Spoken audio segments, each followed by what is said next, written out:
Hello everyone, আশা করি তোমরা সবাই খুব ভালো আছো। আমিও খুব ভালো আছি। আজকে তোমাদের সাথে শেয়ার করব জাম্বুরা মাখা। তাই জাম্বুরাটিকে ধুয়ে ভালোভাবে কেটে খোসা থেকে ছাড়িয়ে নিলাম। জাম্বুরা মাখাতে আমার উপকরণ লাগবে মরিচ, লবণ এবং তেল। এখন এটাতে আস্তে আস্তে পরিমাণ মতো মরিচ, পরিমাণ মতো লবণ এবং সরিষার তেল দিব। সরিষার তেলটি তোমরা ইচ্ছা করলে স্কিপ করতে পারো। আমি প্রথম ট্রাই করব যে সরিষার তেল দিয়ে কীরকম লাগে, তাই আমি সরিষার তেল দিয়ে করলাম।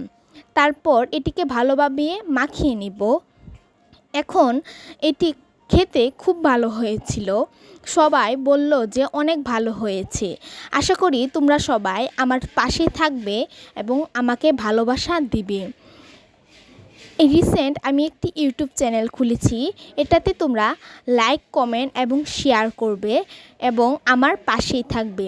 দেখার জন্য ধন্যবাদ। সবাই ভিডিওটি সম্পূর্ণ দেখবে এবং আমাকে কমেন্ট করে জানিয়ে কেমন হয়েছে।